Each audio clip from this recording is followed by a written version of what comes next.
ہمارے چینل کو سبسکرائب کر بیل آئیکن ضرور پریس کریں ہماری لیٹسٹ ویڈیو۔ قلب میں جذبہ ایمان کہاں سے آتا؟ کہیے سبحان اللہ۔ قلب میں جذبہ ایمان کہاں سے آتا؟ آپ آتے نہ تو قرآن کہاں سے آتا؟ قلب میں جذبہ ایمان کہاں سے آتا؟ آپ آتے نہ تو قرآن کہاں سے آتا؟ اور تجھ پہ سو جان سے قربان ربیع الاول تو نہیں آتا تو رمضان کہاں سے آتا؟ تجھ پہ سو جان سے قربان ربیع الاول تو نہیں آتا تو رمضان کہاں سے آتا؟ اور شاعر کہتا ہے کہ ہند کے واسیوں پر احسان ہے خواجہ کا، ہند کے واسیوں پر احسان ہے خواجہ کا، ورنہ بھارت میں مسلمان کہاں سے آتا؟ ورنہ بھارت میں مسلمان کہاں سے آتا؟ نعرہ تکبیر، نعرہ رسالت، مصطفی اعلی حضرت۔ منبر نور پر جب افروز علماء کرام و تشریف فرما معزز سامعین و پردہ نشین سامعات، السلام علیکم ورحمۃ اللہ وبرکاتہ۔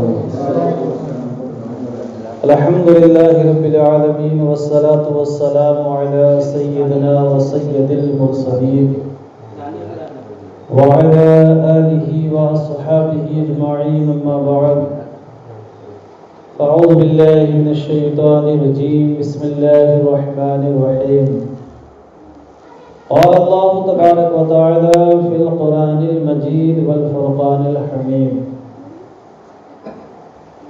الا بذکر اللہ تطمئن القلوب، صدق اللہ مولانا العظیم وبلغنا رسولہ النبی المتین الکریم، ونحن على ذلك لمن الشاهدين والشاكرين والحمد لله رب العالمين۔ من علينا ربنا إذ بعث محمدا أيده بأيده أيدنا بأحمدا، أرسله مبشرا أرسله ممجدا، صلوا عليه دائما صلوا عليه سرمدا۔ مہرباں اسی پہ رب غفور ہوتا ہے، مہرباں اسی پہ رب غفور ہوتا ہے جس کے قلب میں عشق حضور ہوتا ہے، مہرباں اسی پہ رب غفور ہوتا ہے جس کے دل میں عشق حضور ہوتا ہے۔ اے عاشقان نبی دل سے درود پڑھو، درود پڑھنے سے چہرے پہ نور ہوتا ہے۔ آئیے خطبہ مسنونہ کے بعد میں نے اللہ کی پاکیزہ کلام کی تلاوت کی ہے، اس سے پہلے کہ ہم کچھ ذکر و اذکار کریں، آئیے آقا کریم صلی اللہ علیہ وسلم کی پاکیزہ بارگاہ میں درود پاک پڑھیں۔ اللہم صلی علی سیدنا مولانا محمد وآلہ وصحبہ وبارک وسلم، صلاۃ و سلام علیک یا حبیبی یا رسول اللہ صلی اللہ تعالی علیہ وسلم۔ حضرات، آپ کو معلوم ہے شادی خانہ آبادی کے حسین موقع پر محفل میلاد مصطفیٰ صلی اللہ تعالی علیہ وسلم کا انتظام و اہتمام محترم جناب عبدالجلیل صاحب کے دولت خانے پر ہے۔ ہم اور آپ حاضر آئے ہیں، مولا کی بارگاہ میں دعا ہے کہ مولا تبارک و تعالی اپنے پیارے حبیب و طبیب امام الانبیاء صلی اللہ علیہ وسلم کے صدقے ہماری حاضری کو قبول فرمائے۔ محفل پاک کا آغاز تلاوت قرآن ربانی سے لے کر نعتیہ کلام کا دور، ابھی آپ نے ایک شاندار نورانی عرفانی جامع عبرت آموز تقریر حضرت حافظ قاری نذیر قادری صاحب قبلہ سے آپ نے سماعت کی ہے۔ ہم چند لوگ یہاں جمع ہیں، اللہ کی رحمت سے پوری امید رکھتے ہیں کہ ہم چند لوگ یہاں جمع ہیں، اللہ تعالی ہماری اس حاضری کو قبول فرما کر ہمیں دارین کی نعمتوں سے مالا مال فرمائے گا۔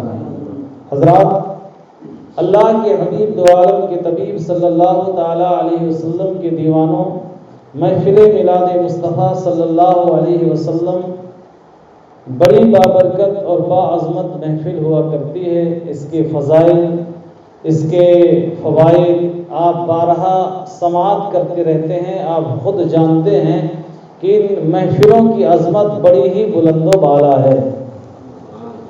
جس موقع پر ان محفلوں کا انعقاد ہوتا ہے رب تبارک و تعالی کی جانب سے بے شک اللہ کی رحمت و انوار کی بارشیں ہوا کرتی ہے۔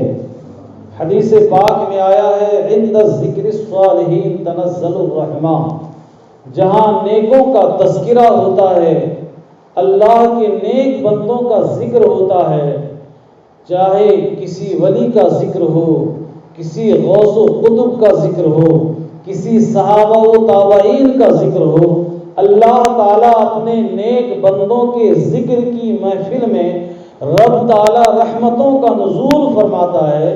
تو یہ محفل میلاد مصطفیٰ نیکوں کے شہنشاہ اور نبیوں کے تاجدار امام الانبیاء کی محفل ہے۔ اس محفل کی شان اور عظمت کا عالم کیا ہوگا۔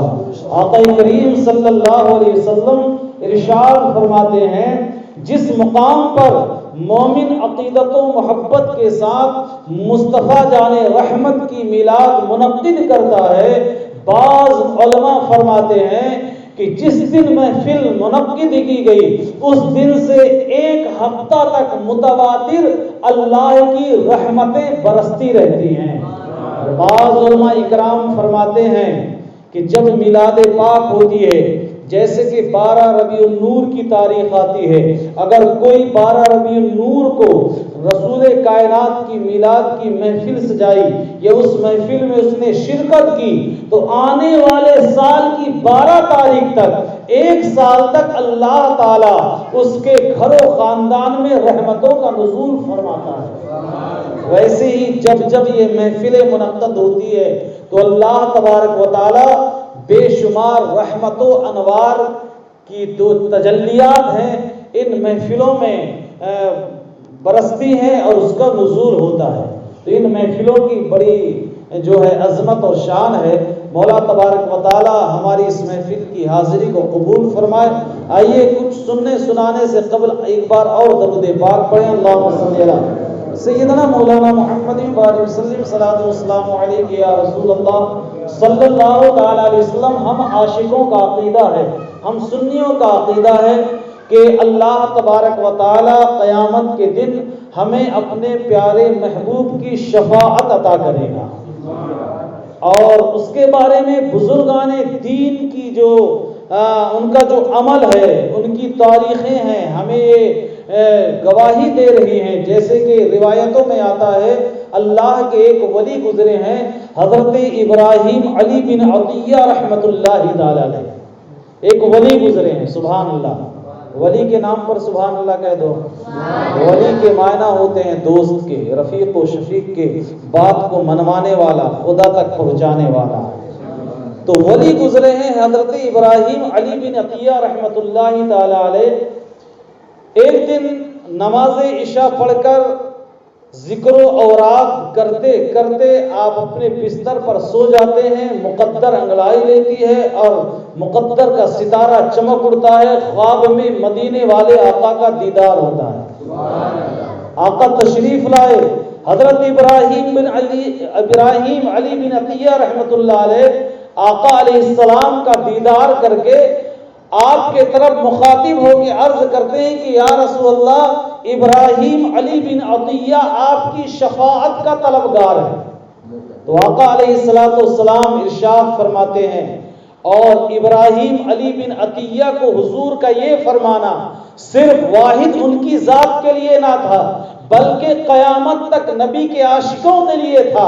آقا فرماتے ہیں اے ابراہیم علی بن عطیہ، تم نے کہا ہے کہ میں آقا آپ کی شفاعت کا طلبگار ہوں، تو آقا فرماتے ہیں مجھ پر کثرت سے درود پاک پڑھتے رہو، قیامت میں میری شفاعت نصیب ہوگی۔ سبحان اللہ۔ پتہ یہ چلا، یہ علماء اکرام، نعت پڑھنے والے حضرات، جب آپ محفلوں میں شریک ہوتے ہیں یا مسجد میں جمعہ میں تقریر سنتے ہیں یا مسجد میں پروگرامات ہوتے ہیں، جب محفل کی ابتدا ہوتی ہے، میرے پیارے بار بار علماء اکرام نعت پڑھنے والے کہتے ہیں درود پاک پڑھ لیجئے، درود پاک پڑھ لیجئے۔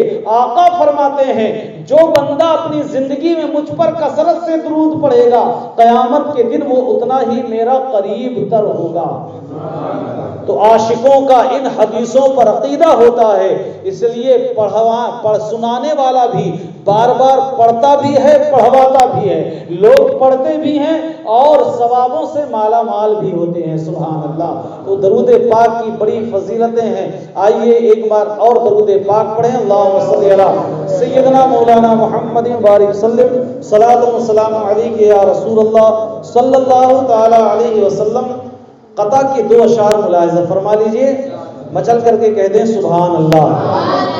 ابھی آپ نے حافظ صاحب قبلہ سے سبحان اللہ کے متعلق حدیث پاک سنی کہ جو سبحان اللہ کہتا ہے اللہ تعالیٰ اس کے دامن کو نیکیوں سے بھر دیتا ہے۔ سبحان اللہ۔ اور جب جب ہم سبحان اللہ کی بولتے ہیں، اللہ کی بڑائی بیان کرتے ہیں، ایک حدیث میں تو یہ بھی آیا ہے کہ جب مومن بندہ اللہ تعالیٰ کا ذکر کرتا ہے، سبحان اللہ کہتا ہے، اب اس میں ضروری نہیں ہے کہ کوئی عالم کرے تبھی یہ فائدہ ہوگا، کوئی حافظ کرے تبھی ہوگا، جو بھی مومن بندہ سبحان اللہ کہتا ہے تو اللہ کے نبی فرماتے ہیں عرش الہی ہلنے لگتا ہے۔ عرش جو ہے نا، ہم بیٹھے ہیں فرش میں، عرش اوپر ہے، عرش الہی ہلنے لگتا ہے۔ اللہ فرماتا ہے اے عرش اپنا ہلنا بند کر دے، تو اس وقت رب قدیر کی بارگاہ میں وہ عرش ایک دعا کرتا ہے ہم گنہگاروں کے لیے۔ سبحان اللہ کہنے والوں کے لیے عرش دعا کرتا ہے، وہ آسمان عرش دعا کرتا ہے کہ مولا جس تیرے بندے نے فرش میں بیٹھ کر کے تیری بڑائی بیان کی ہے، تیری ذات کا ذکر کیا ہے، سبحان اللہ کہا ہے، اے اللہ عرش میں میں اس کے لیے دعا کرتا ہوں تو اس کی مغفرت فرما دے۔ اللہ فرماتا ہے اے آسمان کے فرشتوں اور اے عرش تو بھی گواہ ہو جا، فرشتے تم بھی گواہ ہو جاؤ، میں نے سبحان اللہ، الحمدللہ اور اللہ اکبر کی صدائیں بلند کرنے والوں پر اپنی بخشش اور رحمتوں کا نزول فرما دیا۔ بتائیے چلا ان محفلوں میں آتے ہیں، ثواب سے تو مالا مال ہوتے ہیں، لیکن حدیث میں آتا ہے بندہ بخشش کی ٹکٹ لے کر کے جاتا ہے۔ سبحان اللہ، ہے نا، بخشش کا پروانہ ان محفلوں میں عطا کیا جاتا ہے۔ یہ نعت رسول کے اشعار مجھ سے ملاحظہ فرمائے، پھر ایک مختصر گفتگو ہوگی انشاءاللہ تبارک و تعالی۔ دربار محمد کا قرینہ ہمیں دے دو، قرینہ ہمیں دے دو، دربار محمد کا قرینہ ہمیں دے دو، قرینہ ہمیں دے دو۔ یہ دعائیہ شعر ہے، ہم حضور کی بارگاہ میں استغاثہ کر رہے ہیں کہ حضور ہمیں آپ کی جو بارگاہ ہے وہاں کا ہمیں حقیقت میں وہاں کا سلیقہ قرینہ طریقہ مل جائے۔ تو یہ دعائیہ اشعار ہے، آپ بھی کہہ لیں دربار محمد کا قرینہ ہمیں دے دو، قرینہ ہمیں دے دو، دربار محمد کا قرینہ ہمیں دے دو، قرینہ ہمیں دے دو، تم سارا جہاں لے لو مدینہ ہمیں دے دو، تم سارا جہاں لے لو مدینہ ہمیں دے دو، تم چاہو لے لو چمپا چمیلی چمن گلاب، چمیلی چمن گلاب، تم چاہو لے لو چمپا چمیلی چمن گلاب، چمیلی چمن گلاب، دو بوند محمد کا پسینہ ہمیں دے دو، دو بوند محمد کا پسینہ ہمیں دے دو، تم سارا جہاں لے لو مدینہ ہمیں دے دو۔ اور یہ شعر بھی ملاحظہ فرمائیں، مچل کر کے کہتے ہیں سبحان اللہ۔ ہوتا نہ حرم اور مدینہ زمین پر ہوتا نہ حرم اور مدینہ زمین پر، مدینہ زمین پر ہوتا نہ حرم اور مدینہ زمین پر، ہوتا نہ حرم اور مدینہ زمین پر، گر آمنہ کا چاند نہ آتا زمین پر، گر آمنہ کا چاند نہ آتا زمین پر، اور پیغام لائے بلبل سدرا زمین پر، سدرا زمین پر، پیغام لائے بلبل سدرا زمین پر، پیغام لائے بلبل سدرا زمین پر، لو آ رہا ہے عرش کا دولہا زمین پر، لو آ رہا ہے عرش کا دولہا زمین پر۔ حضرات، آقا کریم صلی اللہ تعالی علیہ وسلم کے دیوانوں، میں نے قرآن شریف کی ایک آیت پاک کی ایک جز کی تلاوت کی۔ رب تعالیٰ فرماتا ہے الا بذکر اللہ تطمئن القلوب، اللہ ہی کے ذکر سے دلوں کو سکون حاصل ہوتا ہے نا۔ اس آیت پاک کا ترجمہ ہے کہ اللہ ہی کا ذکر ہے جس سے مطمئن دل پاتے ہیں، یعنی دل مطمئن ہوتا ہے، دلوں کو سکون حاصل ہوتا ہے۔ آپ دیکھیں، آج ہم اپنے گھروں کا معائنہ کریں، ہم اپنے محلے کے حالات معلوم کریں، اور معلوم ہے ہم اپنی بستی کو دیکھیں، اپنے شہر کو دیکھیں، اپنے شہر کے علاوہ کئی شہروں پر نظر دوڑائیں، کئی شہر کے علاوہ اپنے صوبہ مدھیہ پردیش پر نظر دوڑائیں، اور آگے بڑھیں تو پورے ملک ہندوستان کو دیکھیں، پورے ملک ہندوستان سے اور باہر نکلیں تو دنیا کے کونے کونے چپے چپے پر ہم نظر دوڑائیں تو دنیا میں کوئی گھر، کوئی بستی، کوئی محلہ، کوئی شہر، کوئی علاقہ ایسا نہیں ہے جہاں پہ بے اطمینانی اور بے چینی کا دورہ نہ ہو۔ ہر جگہ بے چینی ہے، ہر جگہ بے قراری ہے، ہر جگہ لوگ جو ہے اس غم میں ڈوبے ہوئے ہیں کہ لوگ اس غم کو دور کرنے کے لیے، اس بے قراری کو دور کرنے کے لیے نئے نئے فارمولے استعمال کرتے ہیں۔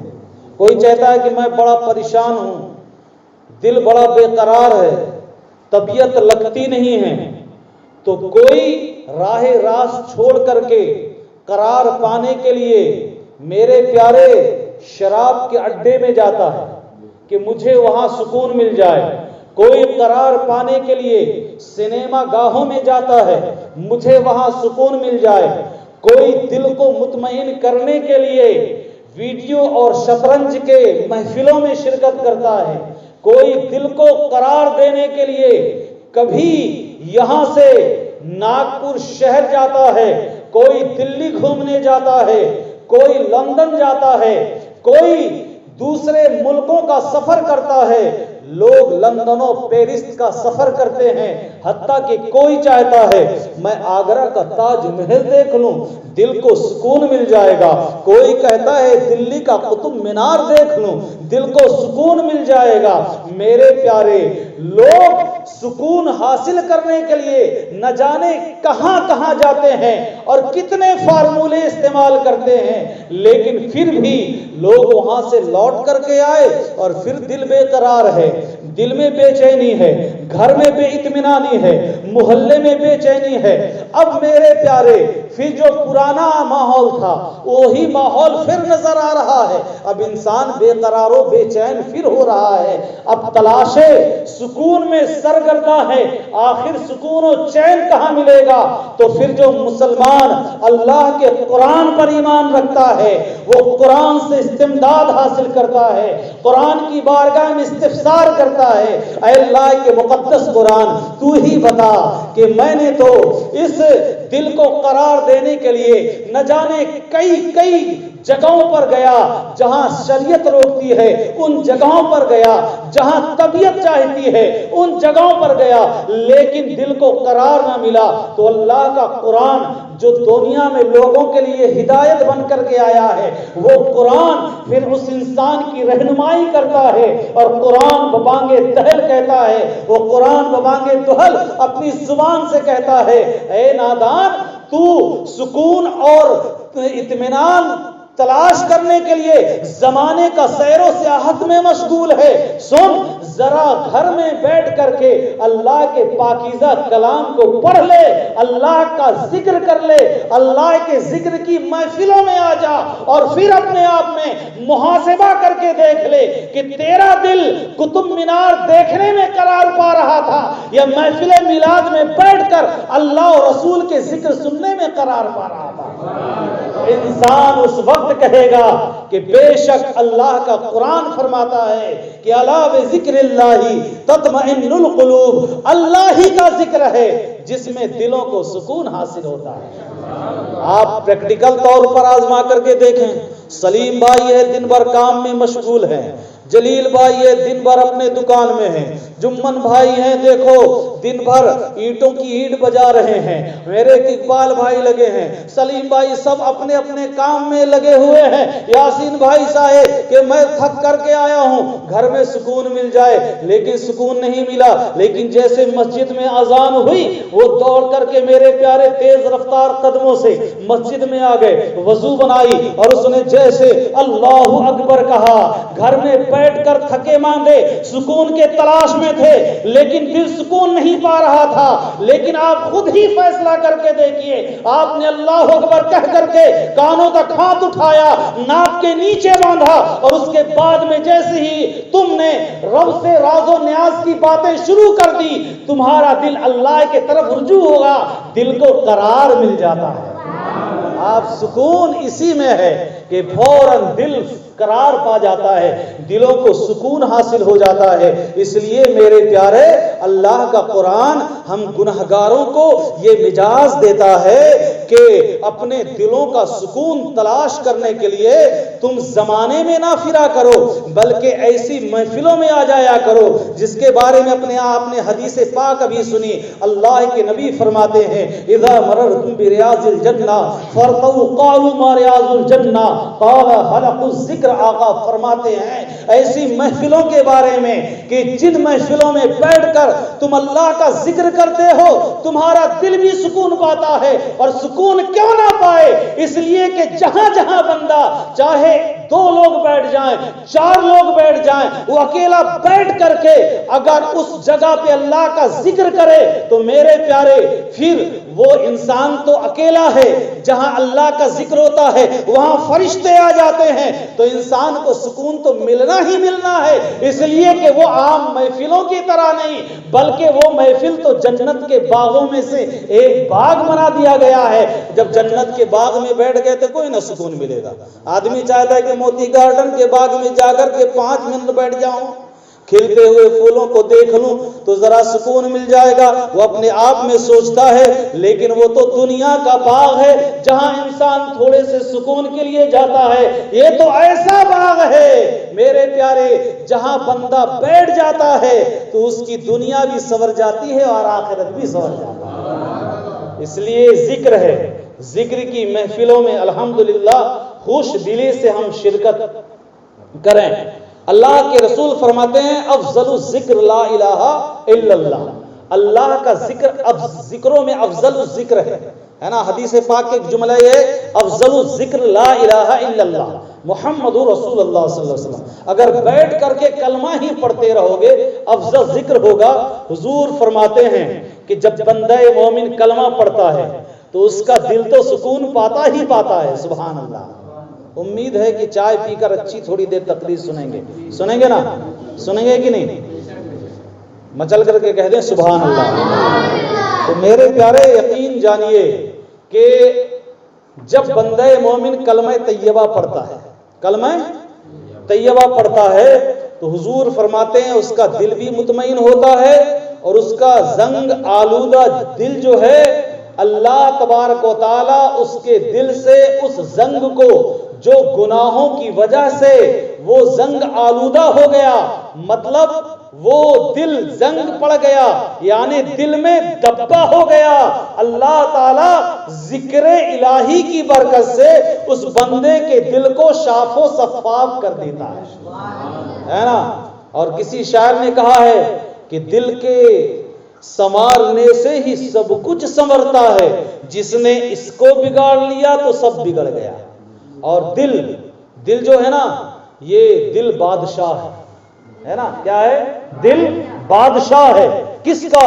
اس باڈی کا ہے نا. پوری دنیا کا بادشاہ اللہ ہے. اللہ نے انسان کو جسم دیا، اس باڈی میں اللہ تعالیٰ نے ایک دل گوشت کا ٹکڑا رکھا جسے ہے القلب، جس کو دل کہتے ہیں. وہ جس اس حصے کا بادشاہ ہے. اب یقین جانیے ہمارا پورا بھارت دیش ہے، اگر ہمارے ملک کا اگر جو ہے سپہ سالار کہیے یا ملک کا میرے پیارے جو خاص طور پر جس کو لیڈر کہیے، اگر وہ ڈیفالٹر ہے، وہ بیکار ہو گیا تو سارا ملک بیکار ہو جائے گا، اور اگر وہ صحیح ہے تو سارا ملک میرے پیارے صحیح ہو جائے گا. بلا تمثیل آپ دیکھیں، اپنی باڈیوں پر نظر کریں تو میرے پیارے یہ جسم ایک ملک ہے، اس ملک کا ایک صوبہ یعنی مدھیہ پردیش کے یہ جیسا ایک صوبہ ہے، چھتیس گڑھ ایک صوبہ ہے، مہاراشٹر ایک صوبہ ہے، راجستھان ایک صوبہ ہے، کرناٹک ایک صوبہ ہے، تمل ناڈو، الگ الگ علاقے ایک صوبے ہیں. اسی طریقے سے اس جسم کا ایک صوبہ آنکھ ہے، ایک صوبہ کان ہے، ایک صوبہ زبان ہے، ایک صوبہ ہاتھ ہے، ایک صوبہ پیر ہے. یعنی یہ جسم کے کئی حصے ہیں اور ان تمام حصوں کا، ان تمام پردیشوں کا جو راجدھانی ہے وہ دل ہے نا، وہ بادشاہ ہے. تو میرے پیارے جب بندہ گناہ کرتا ہے تو وہ دل زنگ آلودہ، مطلب دل پہ ایک سیاہ نشان پڑ جاتا ہے، اور بندہ جب لا الہ الا اللہ کا ذکر کرتا ہے، محمد رسول اللہ کہتا ہے، اللہ اللہ کا ذکر کرتا ہے، آقا کریم پر درود پڑھتا ہے، تو اللہ تعالیٰ اس کے دل سے اس میل کو دور فرما دیتا ہے. اس لیے ذکر کی محفلوں میں شرکت کیا کریں. اس کے علاوہ فرائض میں سب سے بڑا جو ذکر ہے وہ نماز ہے. سبحان اللہ. سب سے بڑا ذکر کیا ہے؟ نماز ہے، جس کو اہم العبادہ کہا گیا ہے، عبادتوں میں افضل ہے. آپ دیکھیں اللہ تعالیٰ قرآن میں فرماتا ہے اقیم الصلاۃ لذکری، نماز قائم کرو میری یاد کے لیے. اب چاہے ہم محفل میلاد میں بیٹھ کر اللہ تعالیٰ کا ذکر کریں، حضور کا ذکر کریں، نماز پڑھ کر کے اللہ کا ذکر کریں، قرآن کی تلاوت کر کے ذکر کریں، جب جب ذکر کریں گے ہمارا دل قرار پائے گا، ہے نا، ثواب بھی حاصل ہوگا، بگڑے کام بھی بن جائیں گے. یہ تو ہم ہیں یار، یہ تو ہم اور آپ ہیں کہ جو اللہ کے ذکر سے اس کا جتنا شکر ادا کریں. اللہ نے ہم کو الحمدللہ انسان بنایا، یہ اس کا کم بڑی بات ہے. اگر کوئی پسو، مچھر، مکھی کوئی جانور کی شکل میں بنا دیتا تو ہماری مجال نہ تھی کہ ہم جا کر کے مین روڈ میں اسٹرائک کرتے کہ یہ تو نے کیوں بنا دیا. یہ تو اس کا لاکھ لاکھ شکر احسان ہے، ہم کو اللہ نے انسان بنایا. مزید احسان یہ ہے کہ انسان تو بہت ہیں لیکن الحمدللہ اہل ایمان بنایا. ایمان والے اور گزرے ہیں لیکن مزید احسان اس نے کہ حضور کا ہمیں دیوانہ بنایا ہے، حضور کا غلام بنایا ہے، حضور کی امت میں پیدا فرمایا. کم بڑا شکر ہے. اللہ تعالیٰ نے ایمان کی دولت دی، یہ نعمتوں نے نوازا.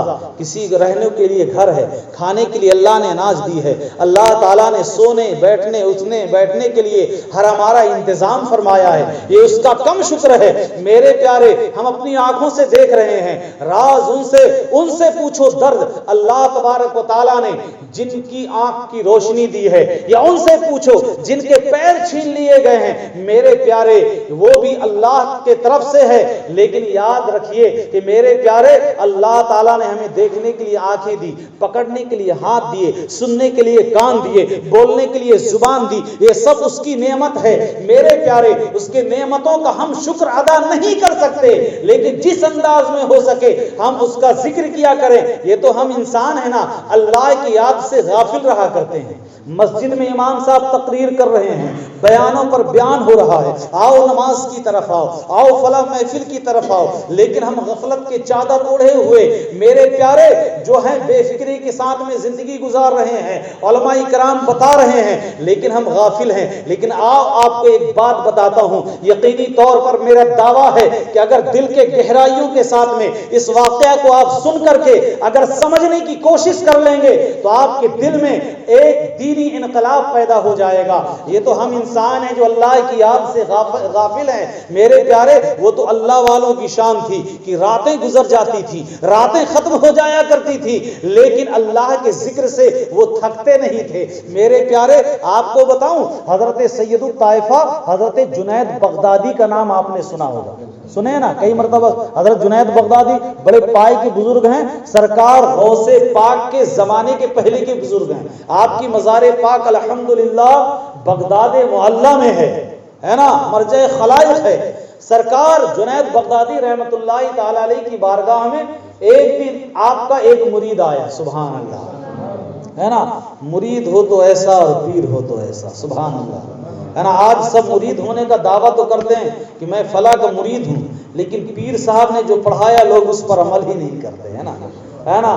جب سچا پیر ملے تو سچے مرید بھی بن جاؤ, سبحان اللہ. حضرت جنید بغدادی رحمت اللہ علیہ کا ایک مرید آیا, بڑا عاشق تھا, کہا کہ حضور ایک پرندہ میرے قبضے میں آیا ہے, میں نے یہ میری ملکیت میں ہے, حضور یہ آپ کو تحفہ دے رہا ہوں, آپ اسے قبول کر لیجیے. حضرت جنید بغدادی رحمت اللہ تعالی نے پرندے کا تحفہ قبول کر لیا. توجہ کے ساتھ میں سنیں, پرندہ بڑا خوبصورت پرندہ تھا. حضرت جنید بغدادی نے اس پرندے کو لیا اور لینے کے بعد میں کہا تمہارا تحفہ مجھے قبول ہے. آپ نے کہا کہ اگر گھر میں خالی چھوڑ دوں گا پرندہ اڑ جائے گا, پرندہ اڑ جائے گا. لیکن میرے پیارے حضرت جنید بغدادی رحمت اللہ علیہ نے اس پرندے کو ایک پنجرے پر بند کر دیا. جب پنجرے پر بند کیا کچھ گھنٹے گزرے تھے کہ پرندہ کو اللہ تعالیٰ نے بولنے کی طاقت بخشی, ہے نا. خدا کی طرف سے بولنے کی اللہ تعالیٰ نے اسے طاقت بخشی خدا کی طرف سے. جب اس کے دل میں یہ بات آئی تو پرندہ نے ایک آواز لگائی, اے جنید بغدادی میں دیکھ رہا ہوں. پرندہ کہتا ہے اے جنید بغدادی میں دیکھ رہا ہوں, آپ اپنے ساتھیوں سے, آپ اپنی بارگاہ میں آنے والوں سے ملاقات کے مزے لوٹ رہے ہیں, لطف اٹھا رہے ہیں, لیکن آپ نے مجھ کو اپنے دوستوں سے, مجھ کو میرے دوستوں سے آپ نے دور کر دیا اور مجھے پنجرے میں بند کر دیا. آپ تو دوستوں سے ملاقات کا لطف اٹھا رہے ہیں اور میں تو قید خانہ میں ہوں. حضرت جنید بغدادی رحمت اللہ تعالی علیہ کو اس پرندے کی یہ میٹھی بات جب کانوں پر گونجی, آپ سنتے ہیں تو حضرت جنید بغدادی رحمت اللہ علیہ کے دل میں رحم آ جاتا ہے, دل میں رحم آ جاتا ہے. حضرت جنید بغدادی نے پنجرے کا دروازہ کھول دیا. جب پنجرے کا دروازہ کھولا تو جیسے ہی دروازہ کھولا تو پرندہ باہر آیا. باہر آنے کے بعد میں حضرت جنید بغدادی انتظار کرنے لگے کہ اب اڑے گا, تو واقعی میں وہ پرندہ اڑ گیا. اب اڑتے اڑتے اس پرندے نے جو بات کہی تھی وہ اس کو غور سے ہم سنیں, وہ قابل توجہ بات ہے. وہ پرندہ اڑنے لگا تو اڑتے اڑتے اس پرندے نے کہا اے جنید بغدادی میں ایک لمحے اللہ کے ذکر سے غافل ہوا تو مجھ کو یہ سزا ملی کہ آپ کی بارگاہ کے پنجرے میں قید کی سزا بھگتنے پڑی. اللہ اکبر, ان کا کیا حال ہوگا جو اللہ کے بندے ہیں اور اس کے ذل سے غفلت, اس کی یاد سے غافل رہتے ہیں. انہیں قیامت کے دن نہ جانے کتنے عذاب کے قید خانے میں بند رہنا پڑے گا. میرے پیارے حضرت جنید بغدادی اس پرندے کی بات کو سنتے ہیں, آپ کا جو دل ہے وہ لرز جاتا ہے اور آپ کہتے ہیں کہ پروردگار عالم اس پرندے نے تو بڑی عبرت یعنی سبق آموز بات کہی ہے. ہے نا، کہ آپ دیکھیں کہ وہ پرندہ کہتا ہے، حدیث میں آیا ہے نا کہ کوئی مچھلی جال پر اسی وقت پھنستی ہے نا، کوئی مچھلی ہمارے اقبال بھائی کے، میرے پیارے مثال دے رہا ہوں، ہے نا، برا مت مانیے، بڑی تعریف کی بات ہے نا، ان کے گل پر اسی وقت آتی ہے جب وہ مچھلی اللہ کے ذکر سے غافل ہو جاتی ہے، یہ حدیث میں آیا ہے۔ کوئی پرندہ اسی وقت کسی کے قبضے میں آتا ہے کہ جب وہ اللہ کے ذکر سے غافل ہوتا ہے۔ دریا کی مچھلیاں جال پر اسی وقت پھنستی ہیں جب اللہ کے ذکر سے غافل ہو جاتی ہیں۔ کسی پیڑ پر کلہاڑا اس وقت، ہم تو چاہتے ہیں کہ پیڑ ہے کھٹا ہم نے کاٹ دیا، لیکن حدیث میں آتا ہے کہ کسی پیڑ پر کلہاڑا اس وقت چلتا ہے جس وقت وہ پیڑ اللہ کے ذکر سے غافل ہو جاتا ہے۔ میرے پیارے، پتہ یہ چلا کہ ایک پرندہ ہمیں درس دے رہا ہے کہ میں اللہ کے ذکر سے غافل ہوا تو مجھ کو یہ سزا ملی۔ اے اللہ کے بندو، اگر تم اللہ کے ذکر سے غافل رہو گے تو قیامت کے اس قید خانے کی عذاب سے ڈرو، ہے نا، یہ ہمارے لیے بڑے عبرت کی بات ہے۔ تو میرے پیارے، ایک پرندہ آپ دیکھیں نا، اس لیے اللہ تبارک و تعالیٰ کا ذکر جب بندہ کرتا ہے تو الحمدللہ ثواب تو پاتا ہی پاتا ہے، اس کا دل جگمگاتے رہتا ہے، دل کو سکون ملتا ہے، اس کے بگڑے کام بن جایا کرتے ہیں۔ آپ دیکھیں نا، پھر وہ پرندہ کیا ہو گئے، اس پرندے کو حضرت جنید بغدادی نے سوچا کہ یہ پرندہ ہے، اڑ گیا، چلا گیا، لیکن اللہ تعالیٰ نے اس پرندے کے دل میں ولی کی محبت ڈال دی، ہے نا، روایتوں میں آتا ہے اس پرندے کے دل میں اللہ نے محبت ڈالی۔ حضرت جنید بغدادی جب کھانے کے لیے دسترخوان پر بیٹھتے تو وہ پرندہ اڑ کر کے آ جاتا تھا اور آپ کے ساتھ میں دانے چنتا تھا، اور جب کھانا ختم ہوتا تو پرندہ چلا جاتا تھا۔ حضرت جنید بغدادی سمجھ گئے کہ یہ پرندے کے دل میں اللہ تعالیٰ نے ایسی محبت ڈال دی، یہ میری رفاقت میں رہ رہا ہے، ہم اس پر ہمارے لیے دعوت فکر ہے کہ ایک پرندے کو ایک لمحے کے لیے اگر اللہ کے ولی سے صحبت نصیب ہو جائے تو میرے پیارے اس کا مقام بلند ہو جائے۔ تو جو لوگ نیکوں کی صحبت میں رہیں، تو حضرت شیخ سعدی شیرازی فرماتے ہیں صحبت صالح تورا صالح کند اور صحبت طالح تورا طالح کند۔ اچھوں کی صحبت میں رہو گے تو اچھے بن جاؤ گے، بروں کی صحبت میں رہو گے تو برے بن جاؤ گے۔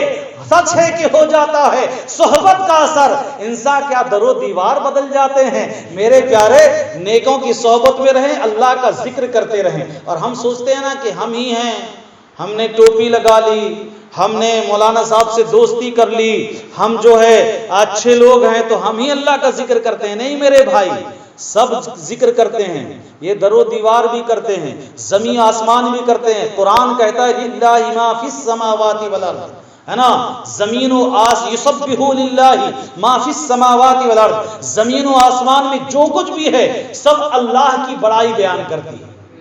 ایک روایت سنیں، تھوڑا دیر سنیں گے نا، توجہ ہے حضرت، بتاؤ مچل کر کہتے ہیں سبحان اللہ۔ ایک دن حضرت موسیٰ کلیم اللہ علی نبینا علیہ السلام ایک جنگل سے گزر رہے ہیں۔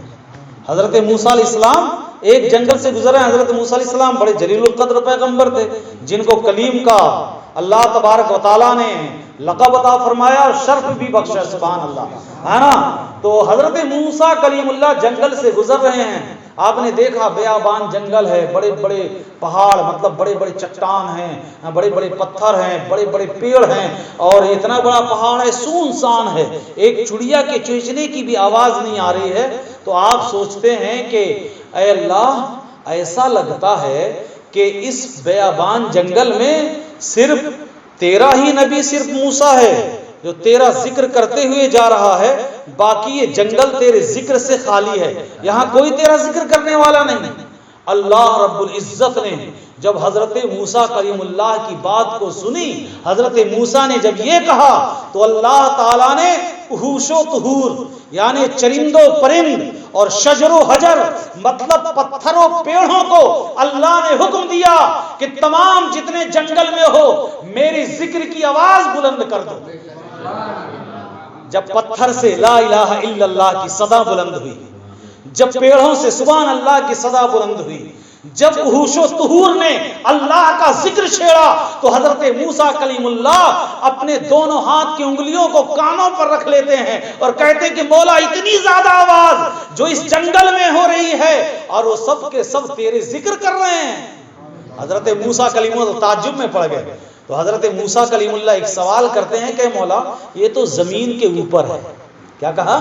زمین کے اوپر ہے جو تیرا ذکر ہو رہا ہے، اس پہ میرا یقین ہے، لیکن اے مولا کیا تیرا ذکر زمین کے اندر بھی ہوتا ہے؟ حضرت موسیٰ کلیم اللہ نے جب اتنا سوال کیا، عرض کیا، تو آپ اپنے ہاتھ میں ایک لاٹھی لے کر کے چلا کرتے تھے۔ آپ نے سنا ہوگا کہ موسیٰ کلیم اللہ کے ہاتھ میں عصا جو تھا جس کو جنتی لاٹھی کہا جاتا ہے۔ اللہ فرماتا ہے اضرب بعصاک الحجر، اللہ فرماتا ہے کہ اے موسیٰ اپنے اس عصا کو، اس لکڑی کو پتھر پر، زمین پر مار دو۔ حضرت موسیٰ کلیم اللہ نے جب اس پہاڑ کے اس پتھر پر اپنی لکڑی کو ماری تو وہ پتھر کا سینہ چاک ہوا اور پانی کا بلبلا اٹھا وہاں سے، ہے نا، پانی جوش مارتے ہوئے جوش مارنے لگا۔ تو حضرت موسیٰ کلیم اللہ کے مولا میں نے تو پتھر پہ مارا، اس پر بھی پانی۔ کہا کہ اے موسیٰ اس پہ تعجب نہ کرو، اس پانی پر لکڑی مارو، اس پانی پر لکڑی مارو۔ تو حضرت موسیٰ کلیم اللہ نے اس پانی پر اپنا عصا مارا، اپنی لکڑی ماری۔ جب اس پانی پر لکڑی ماری حضرت موسیٰ کلیم اللہ نے تو پھر ایک خوبصورت پتھر نمودار ہوا، ایک خوبصورت پتھر نمودار ہوا۔ حضرت موسیٰ کو اللہ نے فرمایا اے موسیٰ اس پتھر پر لکڑی مارو۔ جب پھر اس پتھر پر آپ نے لکڑی ماری تو میرے پیارے وہ پتھر کا سینہ چاک ہوا اور ایک سبز جانور نکلا۔ کیا نکلا؟ سبز جانور نکلا۔ اور سبز جانور جب نکلا تو حضرت موسیٰ کلیم اللہ نے اس سبز رنگ کے جانور سے پوچھا کہ اے جانور تم اس کے اندر کب سے ہو؟ تو کہا کہ اے اللہ کے نبی موسیٰ کلیم اللہ مجھ کو 300 سال گزر گئے ہیں۔ کتنے؟ 300 سال۔ تو کہا کہ 300 سال سے تم اس کے اندر کیا کر رہے تھے؟ تو کہا کہ کیا کھاتے ہو، کیا پیتے ہو؟ تو کہا کہ کھانے پینے کا مجھے وقت نہیں، میرا رب مجھ کو کھلانے پر قادر ہے، میرا رب مجھ کو کھلانے پر قادر ہے، لیکن مجھ کو کھانے کا وقت نہیں۔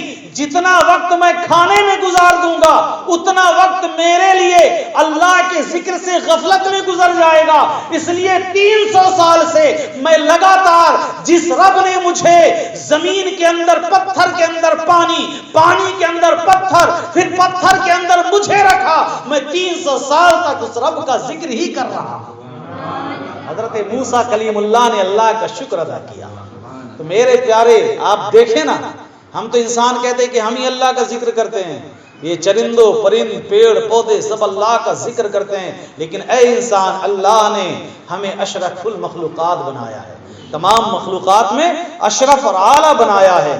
ایک آخری بات سماعت کر لیں میرے پیارے، آپ دیکھیں حضرت عیسیٰ روح اللہ، حضرت داؤد علیہ السلام کا زمانہ ہے، آپ اپنے گھر میں بیٹھ کر کے ایک دن زبور شریف کی تلاوت کر رہے تھے، بول دیجئے یہ زبور آسمانی کتاب ہے۔ اللہ کی مشہور کتابیں کتنی ہیں؟ 4 ہیں، 4 کتابیں ہیں، زبور ہے، توریت ہے، انجیل ہے، اور پیارے آقا علیہ السلام پر نازل ہونے والی کتاب جو ہمیں عطا کیا گیا وہ قرآن عظیم ہے۔ تو داؤد اللہ تعالیٰ نے زبور حضرت داؤد پر نازل فرمائی۔ تو حضرت داؤد علیہ السلام اپنے گھر میں بیٹھ کر کے زبور شریف کی تلاوت کر رہے تھے۔ تو آپ تلاوت کر رہے تھے تو آپ نے دیکھا کہ زمین کے اندر سے ایک سرخ رنگ کا کیڑا نمودار ہوا۔ کیا ہوا؟ سرخ یعنی لال رنگ کا۔ اور وہ کیڑا کون سا تھا؟ مفسرین فرماتے ہیں اس کیڑے کی پیٹھ پر مخملی لیول تھا، جیسے ہم دیکھتے ہیں نا بارش میں کوئی ایک کیڑا نکلتا ہے جو مخمل نما اس کے، وہ کیڑے کی ذات تھی۔ وہ کیڑا زمین کے اندر سے جب نکلا تو حضرت موسیٰ کلیم اللہ علیہ نبینا علیہ الصلوۃ والسلام اس کیڑے کو دیکھ کر کے تعجب میں پڑ گئے کہ مولا مٹی، اور مٹی کے اندر اتنا خوبصورت کیڑا۔ چل تیری شان ہے مولا، تو نے پیدا کیا، لیکن اے اللہ اتنے خوبصورت کیڑے کو تو نے زمین پر پیدا کیا، اس کو کس کام کے لیے بنایا؟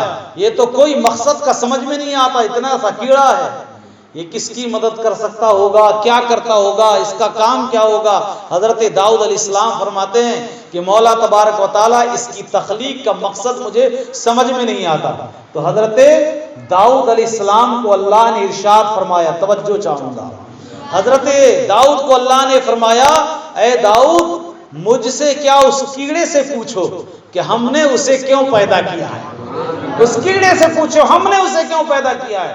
تو حضرت داؤد اسلام کیڑے کی طرف مخاطب ہوتے ہیں تو اللہ تعالیٰ نے کیڑے کو قوت گویائی یعنی بولنے کی طاقت بخش دی، اور کیڑے نے کہا کہ اللہ کے نبی آپ تو اللہ کے نبی ہیں، میں تو ایک کیڑا ہوں، آپ میرے بارے میں یہ گمان رکھتے ہیں کہ اللہ نے مجھے کس مقصد کے لیے پیدا کیا؟ میری مقصد تخلیق کی مقصد سن لیجئے، میرے پیدا ہونے کی حقیقت سن لیجئے۔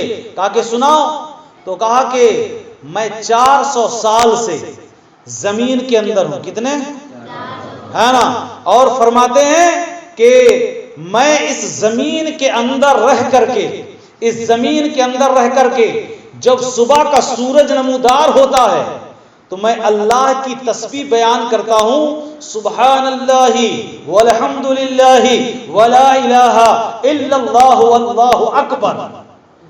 کہا کہ یہ پڑھتے ہو؟ کہا کہ ہاں، ایک مرتبہ نہیں، جب سورج نکلتا ہے تو سورج نکلتے ہی میں سب سے پہلے 1000 مرتبہ اللہ کی تسبیح بیان کرتا ہوں، اس کے بعد میں کچھ کھاتا ہوں۔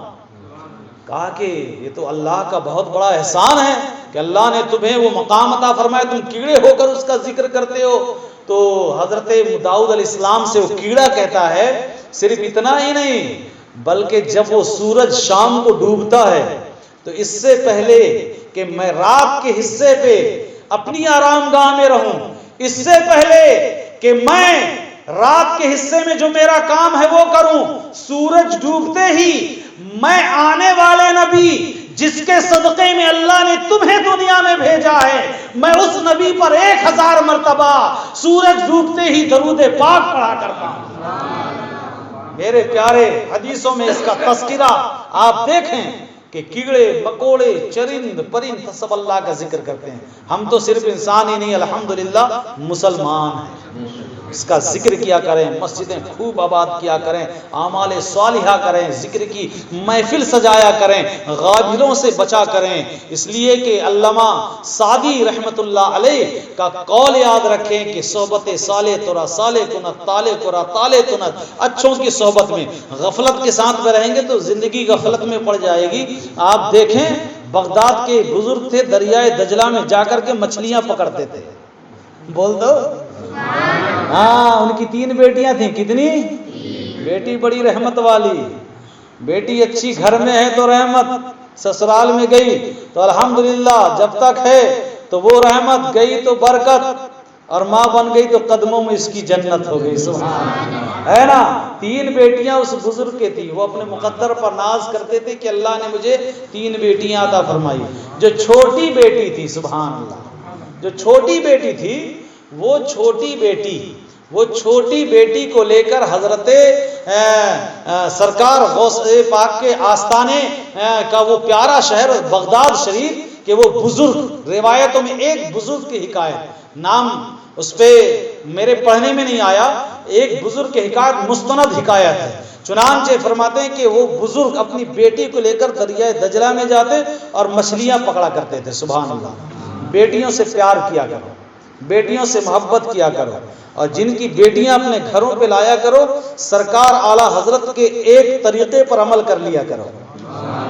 کہو تو بتا دوں، اعلی حضرت سرکار فتاوی رضویہ شریف میں لکھتے ہیں، فرماتے ہیں کہ اگر دلہن کو بیاہ کر اپنے گھر میں لاؤ تو گھر میں داخل کرنے سے پہلے اسے دروازے پر کھڑے کرو، تشت میں، پرانت میں، اور دونوں پیروں کو، اس کے پیروں کو پانی سے دھلاؤ اور اس پانی کو گھروں پہ چھڑک دیا کرو۔ اس بیٹی کی محبت جیسے اپنے ماں باپ کے ہاں لگا تھا دل، ویسے سسرال میں اس کا دل لگ جائے گا۔ ہے نا؟ الحمدللہ فقیر نے اس پہ عمل بھی کیا ہے، آپ بھی عمل کیا کریں میرے پیارے۔ تو یہ بیٹیوں کی شان دیکھو، جہاں ہیں وہ برکت ہیں۔ بہرکہ میرے پیارے اللہ رب العزت اللہ تبارک و تعالی ان کے صدقے میں، ہے نا، اس رحمت کے صدقے میں ہمارا بیڑا پار کرے۔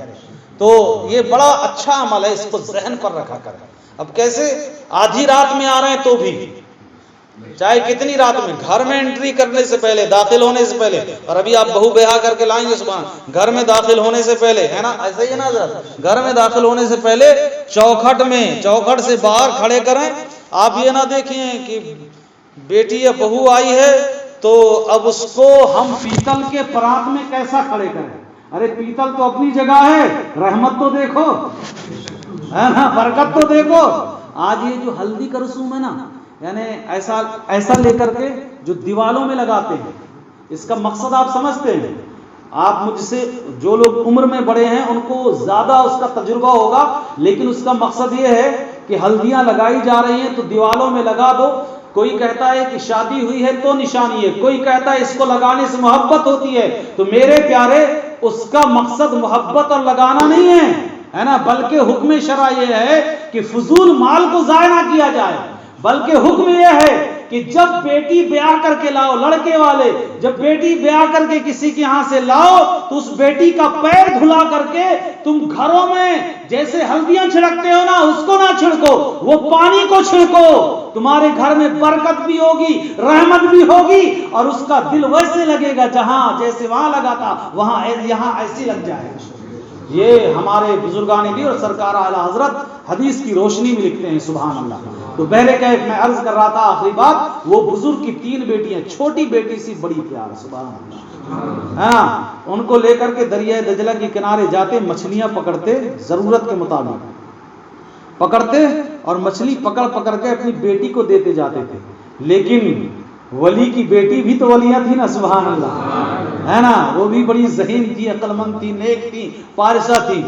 کہا کہ ابو جان تو مچھلی پکڑ پکڑ کر کے دے رہے ہیں، آپ مچھلی پکڑنے میں سامنے، بیٹی بیٹھی ہے، بیٹی یہ آئی، بیٹی یہ آئی، بیٹی لی اور ادھر سے دریا میں چھوڑتے جاتی تھی، ہے نا، ابو پکڑ پکڑ کر دے رہے ہیں، بیٹی چھوڑتی جا رہی ہے۔ اللہ کے ولی نے فیصلہ کیا کہ ضرورت کے مطابق مچھلیاں تو میں نے پکڑ لی ہے، اب ضرورت بیٹی چلیں، کہا ابو جان چلیں، کہا مچھلیاں کتنی ہیں، کہاں ہیں، کہا کہ ابو جان جو آپ مچھلی پکڑ کر دے رہے تھے ان کو میں نے دریا میں چھوڑ دی۔ تو ابو جان وہ بزرگ کہتے ہیں کہ بیٹی آپ نے میری محنت کو ضائع کر دیا، میں اتنی محنت سے مچھلیاں پکڑ کر کے تمہیں دے رہا تھا، تم نے اسے دریا میں ڈالتی جا رہی تھی، اب تو چلو چلتے ہیں۔ تو کہا کہ ابو جان آپ ناراض نہ ہوں، میں نے آپ ہی سے سنا تھا، میں نے آپ ہی سے سنا تھا کہ وہی مچھلیاں جال پر پھنستی ہیں جو اللہ کے ذکر سے غافل ہوتی ہیں۔ تو میرے دل میں یہ سوال پیدا ہوا، حالانکہ وہ مچھلیاں جو پکڑی جاتی ہیں پھنستی ہیں، وہ کھانا کوئی گناہ اور ناجائز نہیں ہے کہ غافل ہو گئی تو نہ کھائیے، لیکن اس واقعہ میں درس ہے، سبق ہے کہ اس بیٹی کی سوچ دیکھیے، ہے نا، رکھ لیتی، گھر لے جاتی، کھا لیتی، کوئی گناہ نہ ہوتا، لیکن ان کی سوچ اور ان کی فکر آخرت دیکھیے، کیا کہتی ہے کہ ابو جان میں نے آپ ہی سے سنا تھا کہ غافل مچھلیاں دریا میں پھنستی، جال میں آتی ہیں، تو میرے دل میں خیال آیا کہ یہ مچھلیاں میرے ابو جی کے جال میں اس وقت پھنسی جب یہ اللہ کے ذکر سے غافل ہوئی، تو کہیں ان غافل مچھلیوں کو کھا کر کے ہمارا دل بھی اللہ کے ذکر سے غافل نہ ہو جائے، اس لیے ابو جان میں دریا میں چھوڑ دی گئی۔ ابو جان نے ان کی فہم و فراست اور ان کی فکر آخرت جو ان کی سوچ تھی اس پر باپ نے مسکرایا اور دعائیں دی اور پھر واپس چلے گئے۔ اس سے درس کیا ملتا ہے کہ انسان غفلتوں کی اگر صحبت میں رہے تو اسے وہ غافل بنا دے گا، اور اچھوں کی صحبت میں رہو گے تو اللہ کے ذکر میں بندہ شکر شاکر بن کر کے رہے گا، اور اللہ کے ذکر میں ذاکرین بن کر کے رہے گا۔ اللہ تعالیٰ بولنے سننے سے زیادہ ہم سب کو عمل کی توفیق عطا فرمائے۔ آج کی جو محفل سجی ہوئی ہے اس کی برکت سے اللہ تعالیٰ ہونے والے کام میں آسانیاں پیدا فرما دے۔ جو کچھ بھی کہا گیا آغاز باب ہے، استغفر اللہ ربی من کل ذنب واتوب الیہ۔ السلام علیکم ورحمۃ اللہ وبرکاتہ۔ صلاۃ و سلام پڑھ لیجیے۔